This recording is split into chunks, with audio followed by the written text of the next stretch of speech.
嗨，大家好，我是坦平叔。今天是2025年2月10号。这一期咱们继续聊聊俄罗斯入侵乌克兰，看一看乌克兰战场又有什么变化。今天是俄罗斯侵略乌克兰的第1082天，也是乌军进入库尔斯克的第188天。半年多过去了，乌军在库尔斯克所占的地盘越来越大。虽然地保老人多次命令要求俄军不惜一切代价将乌军赶出库尔斯克，但是这个时间一次又一次的推迟。库尔斯克前线异常的惨烈，就连这个朝鲜的士兵都几进几出。当然了，很多黄俄解释为俄罗斯在下一盘大棋，普京用库尔斯克拖住乌军的主力，就这块地方让你打，把乌军的主力吸引过来，这样俄军好在什么波克罗夫斯克、什么顿涅茨克其他战线上取得进展，真的是个高招，吸引的乌军越来越多。这个大棋党又赢麻了，实际上根本不是这么回事。这个俄军在库尔斯克一筹莫展，除了消耗，除了人肉进攻，没有别的办法，损失越来越大。俄军第11空中突击旅旅长因为没能守住库尔斯克责任区的防线，就地被解职逮捕。就在2月6号，乌军进入库尔斯克半年这一天呢，乌军在库尔斯克地区对俄军阵地发起进攻。乌军动用了350名精锐力量、50多辆重型装备以及扫雷设备，在这个白雪覆盖的战场上勇往直前，打了俄军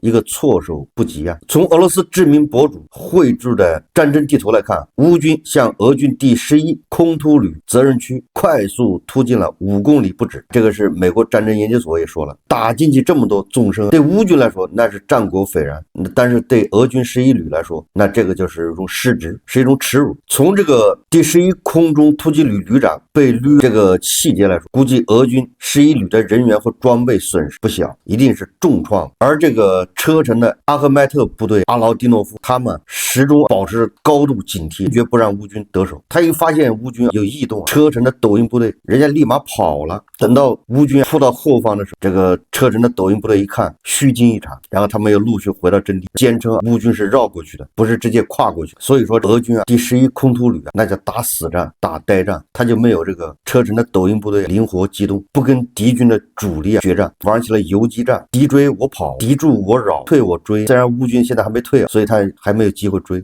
泽伦斯基他接受媒体采访的时候，就是路透社采访，泽伦斯基自己说乌军成功打击了俄罗斯库尔斯克地区一个俄军指挥部，导致大量军官死亡。我们精确地打击了该指挥部，在敌军推进2.5公里之前，我们已经对其发动突击，那里和很多军官丧生。据我所知可能是20名军官死亡，其中包括高级军官，既有俄罗斯人也有朝鲜人。泽伦斯基说那么很有可能遭到打击的就是这个第11空突旅的指挥部。当然我是推测，这个损失这么惨重，他会把旅长阵前换将，把旅长给撸了。很有可能俄军高级军官和司令官的这些军官在一起密谋，怎么样做假战，怎么样谎报军情，怎么样报喜不报忧。结果这一下彻底解脱，也是好事，成了双方最高长官的耗材，死得其所。乌克兰第47旅击退了朝鲜对库尔斯克前线的新攻击，说大量步兵群同时向多个方向发动了袭击，袭击从午夜开始，持续了一整夜，分几波，持续了16个多小时。他们穿过田野和开阔地带，敌方步兵也被用越野车运送，并卸载到敌方竖线和狭窄着陆点。这次袭击的损失至少是一个连的人力。从这个战场视频来看，乌军用海马斯发射了大量的集束炸弹，钢雨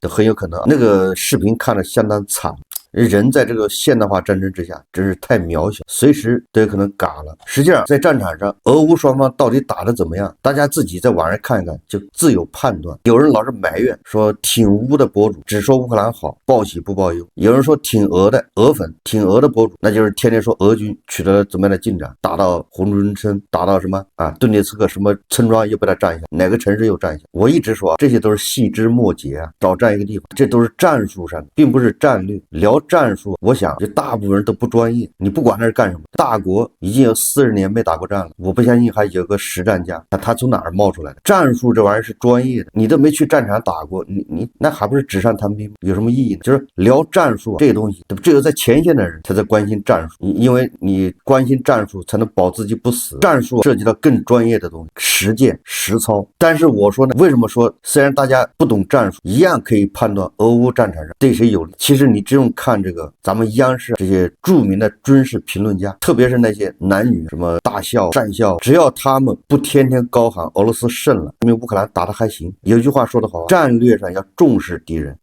战术上要重视敌人，应该这么说吧。你只用记住几件大事，你就知道俄乌战场到底是什么形势。黑海舰队现在在哪里？闪电战现在打成什么样了？俄罗斯腹地是不是在挨炸？俄罗斯的领土80多年来第一次被人占，这个是五常里面的上三常，这种正能量和小粉小红喜欢用的词叫上三常，我也不知道他怎么划分的，已经是五常，而且还是上三常，居然自己的领土被人家占领了，完了这个一点脾气没有，半年了，所以小粉小红黄俄只能把它解释为这是下大棋，拖住乌军的主力。为了防止乌军的无人机打击这个俄军的后勤补给线，俄军居然用铁丝网把巴赫穆特到卡索夫亚尔的这个道路用铁丝网撑起了一片天空，用网深深的天上撑出一个安全通道，这样无人机没办法攻击路上的那车，因为他用网覆盖了。就问你服不服？这保护网，这个从侧面就说明乌军的无人机打击效果非常显著，搞得没有办法。谢尔斯基说，1年前俄军的炮弹优势为1:10，确实是这样。我记得战争刚开始的时候，在巴赫穆特，那时候打巴赫穆特的时候，俄军一天就全部俄军一天好像最多的时候要发射5万枚到6万枚炮弹，乌军好像只有几千枚。谢尔斯基说今天这一比例已经下降到接近1:2，也就是乌军发射1枚，俄军发射2枚。但你要考虑到乌军是精准打击，这个效果恐怕性价比的乌军远远超过俄军了。重返库尔斯克前线的朝鲜士兵难逃无人机的绞杀。这个朝鲜军队休整的这一段时间，估计是在总结经验，这回认识到无人机的厉害了。但是又有什么办法？跟第一次到库尔斯克前线相比，这一次说朝鲜军队配备了机械化车辆和装备，但是这些装备在无人机面前那还是不堪一击，弱鸡。所以伤亡虽然有所减缓，但是依然存在。这个希尔斯基还说只要莫斯科继续侵略我们的国家，军事单位、军火库、仓库、军工企业车间、炼油厂和其他设施就会受到攻击，也就是乌军对俄军的攻击不会停止。乌军第28机械化旅的士兵与第57领土防御营合作，在托列斯克附近成功击落一架俄罗斯苏25攻击机，另一架试图抢救苏25飞行员的俄罗斯直升机飞来，但被乌军无人机发现，随后直升机立即以升空回逃，连救援队都扔在那里。直升机是否逃脱目前不清楚，有报道说也受了重伤，但是没有视频佐证，这个视频也得模糊。总之这个直升机过去，救援队刚扔一下发现直升机被锁定了，赶紧直升机就跑了。你说这个像极了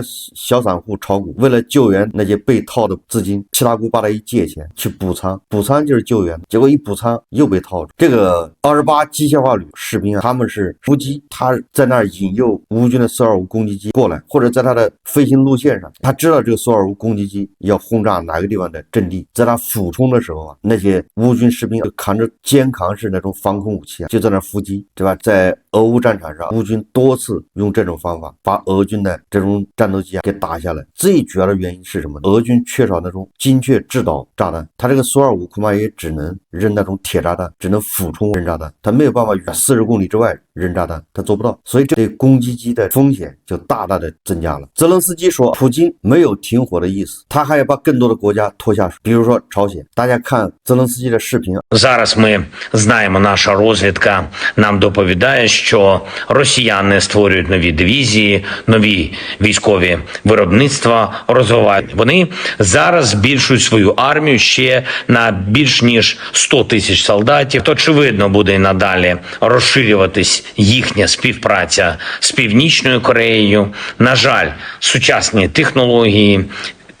війни Москва розповсюджує ще у той регіон, зокрема, дронові технології. І це означає просту річ. Путін готується зовсім не до перемовин, не до настання миру, а до продовження війни. І не тільки проти нас, проти України. Всі партнери повинні про це знати і повинні це бачити. Відповідну інформацію ми готові передавати, і по лінії розвідок вже відбувається відповідна комунікація. Ми повинні разом бачити, які є загрози, які є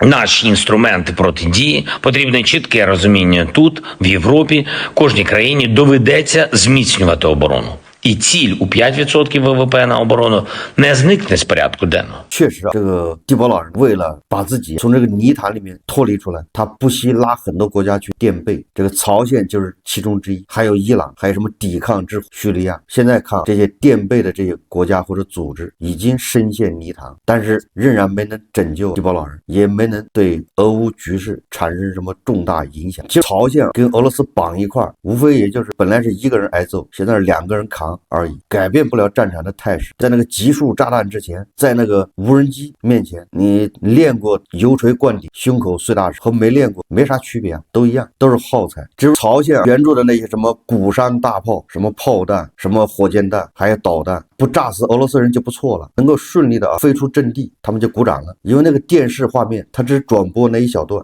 万炮齐鸣，那个阵势主要是从气势上压倒美西方。至于他打到哪儿了，效果怎么样，这不重要，这从来都不是问题。最近一个值得关注的动向，美国3年以来第一次再一次派有人飞机侦察克里米亚。我记得我昨天节目也说了，这个事情还比较重要。为什么？根据美国新闻周刊报道啊，他说自2022年以来，首次有一架有人驾驶的美军侦察机在克里米亚附近黑海空域进行侦察飞行。据报道，美国空军的飞机早在2014年就曾在黑海空域监视占领克里米亚半岛的俄罗斯军队，但随着俄罗斯在2022年2月与乌克兰爆发冲突，美军出于安全考虑，改派无人机取代有人驾驶的飞机执行侦察任务。2月5日，一架 RC-135V 信号情报侦察机曾在黑海上空国际空域盘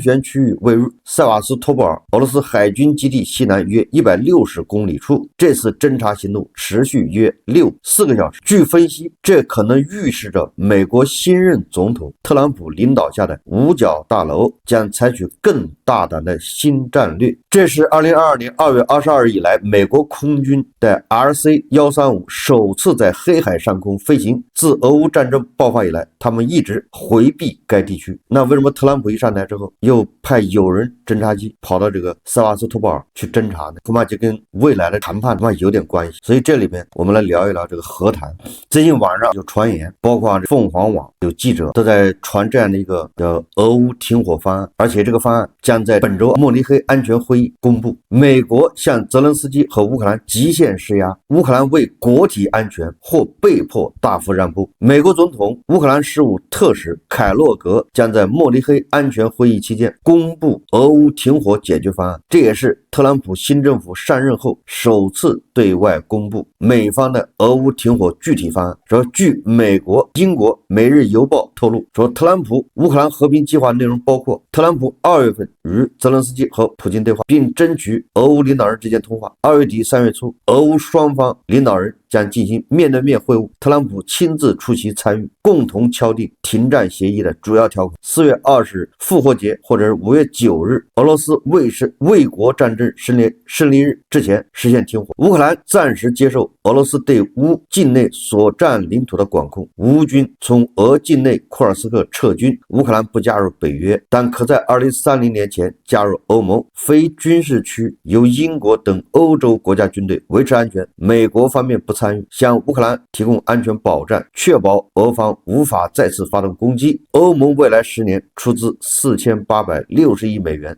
援助乌克兰重建。美方还要求乌方以稀土换援助，同时尽快举行总统大选。这个是最近黄俄所津津乐道的特朗普的俄乌停火方案，这个实际上就是乌克兰无条件投降方案。如果特朗普真的抛出这样的方案，那他必然会遭到欧洲的唾弃，乌冲突必将演变为以英国加欧盟，甚至有可能加上澳大利亚、加拿大，也就是北约除了美国非美国以外的北约国家。但是这里面主体是欧盟和英国，他们是一个集团来对抗俄罗斯。俄罗斯的老黄俄斯特列科夫这不正在登缝纫机吗？他在登缝纫机之余发表了他的看法，他说他们指的是美西方和乌克兰会在接近投降的条件下迫使我们停战。克里米亚的模糊地位是特朗普在凯洛格计划下能向莫斯科提供的最高条件。这个斯特列科夫什么意思呢？他认为这个俄乌和谈最终结局是什么？也就是回到2022年2月24号那个边境线，克里米亚模糊化，就是继续像以前一样，大家也不承认，但是还是俄罗斯实际控制。这就是认为斯特列科夫认为的很有可能俄乌停战就是这个条件。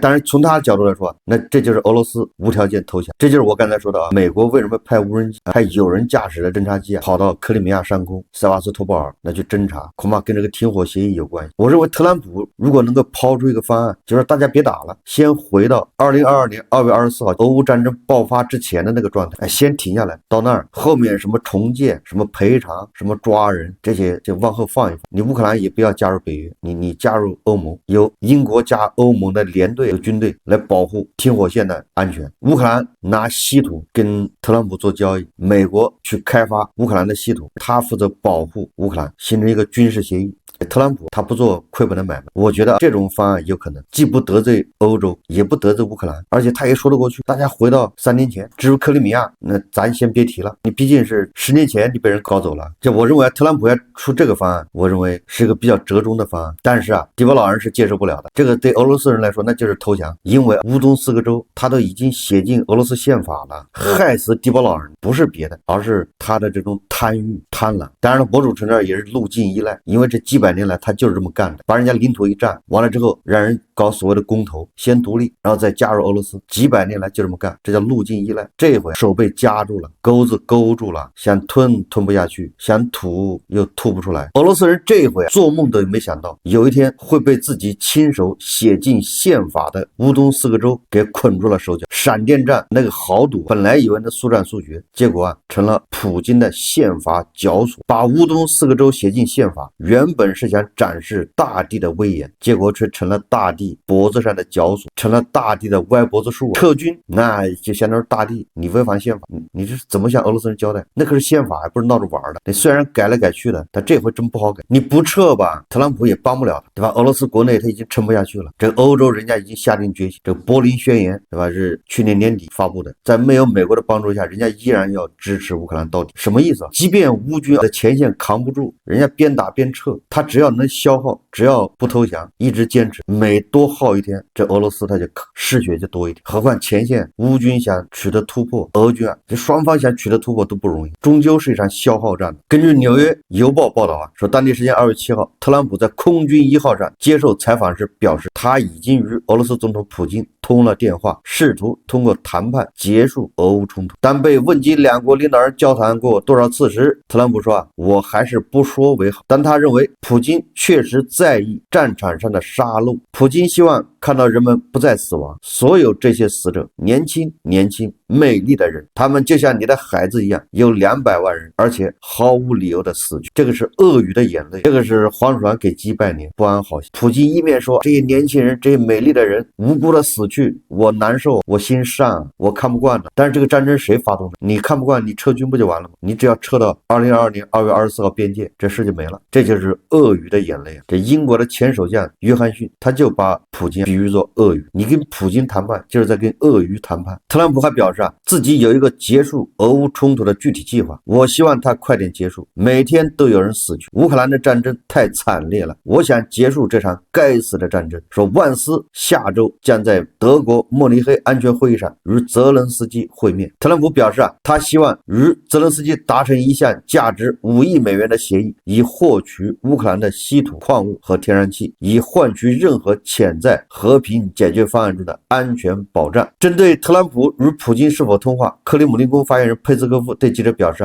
他既不能证实也不能否认这一报道，并表示俄罗斯和美国之间的沟通是通过不同的渠道进行的。当然，鉴于这些通讯的多样性，我个人不知道某些事情，但是因此这种情况下，我既不能确认也不能否认。佩斯科夫这个老狐狸不否认也不承认，那只能说明特朗普和普京之间的通话对俄罗斯不利，让普京感觉觉到没有面子，对吧？说好了拉兄弟一把，结果你这不是拉，你这是踹一脚啊！很有可能，如果特朗普的说话对普京有利，他早就大肆宣扬了，用得着保密吗？很有可能特朗普羞辱了普京，也不是叫羞辱，也就是他恐吓 PUA 普京。迪波老师哪受过这种气啊？普京拒绝为击落阿塞拜疆客机道歉。佩斯科夫表示俄罗斯领导人没有计划就此事发表任何声明。阿塞拜疆航空的飞机被俄罗斯铠甲 S 导弹击中，阿塞拜疆当局要求造成数十人死亡的悲剧负责人道歉、赔偿或惩罚。这个俄罗斯人一贯的耍流氓，绝不肯认错，更谈不上什么赔偿。我们再看看这俄罗斯国内乱成什么样。当地时间2月9日早晨呢，俄罗斯媒体报道，满载13万吨燃油的克拉号油轮在从列宁格勒州的乌斯季罗加港起航时发生人为事故。俄罗斯联邦列宁格勒州州长亚历山大·德罗兹登科说早上在乌斯季罗加港，一艘名为考拉号油轮在启动时，发动机发生了人为事故，导致引擎室受损，油轮停摆在码头。但幸运的是，没有燃油泄漏的危险，船员已被疏散，没有人员伤亡。乌斯季罗加港是俄罗斯往外运石油最大的一个港口，不仅遭到了乌军的轰炸，连它的油轮往出开都困难。这人为破坏，也就是发动机主机舱时发生爆炸。根据其他媒体报道说，油轮的机舱发生了几次爆炸之后，船只开始充满水，水就倒灌进去了。轮上有24名船员，其中4名俄罗斯人、8名格鲁吉亚公民和12名印度尼西亚公民。这艘悬挂安提瓜和巴布达国旗的这个油轮停泊在乌斯季罗加港的第3个坡位，这艘船恐怕马上就要沉没。这就告诉那些远洋运输的公司、油轮公司，你要跑到俄罗斯去运石油有风险，不仅面临制裁，还面临着沉没的风险。被俘虏的俄军士兵说俄罗斯国防部喜欢宣传每月20万卢布报酬，勾引他们签合同，但却忘了提到还有指挥官税可能占到一半，到手的钱被扣一半。更糟糕的是，他们第155旅旅长米哈伊尔·古德科夫似乎还是一位经济学专家，精于算计，155旅的士兵的工资都被他算尽了。这个被俘的俄军士兵就是控诉俄军军官喝冰血、克扣军饷，这个在俄罗斯不叫事，这是正常情况。全俄民意研究中心最新数据显示目前依然有67%的俄罗斯人支持这场战争，65%的俄罗斯人则认为战争进行得很顺利。这就是俄罗斯人就死到临头不自知岁月静好。实际上42%的俄罗斯人认为经济危机最早将在2025年爆发。根据俄罗斯联邦统计局数据，1/3的人没有足够的钱购买衣服和鞋子，食品价格上涨速度是通货膨胀率的几倍。俄罗斯人在超市抢鸡蛋、抢那生活用品的视频多的是。如果你感觉到俄罗斯很稳定，社会井然有序，那只是莫斯科和圣彼得堡地区，其他的地方那老百姓没有鸡蛋，没有西红柿，只有土豆，没有黄油，甚至连买衣服买鞋子的钱都没有。所以你不要被圣彼得堡、莫斯科地区的稳定、表面的稳定繁荣所欺骗。好，这期节目我们就聊到这里，感谢大家收看。如果喜欢我的，欢迎订阅转发，也可以在下方留言评论，谢谢大家。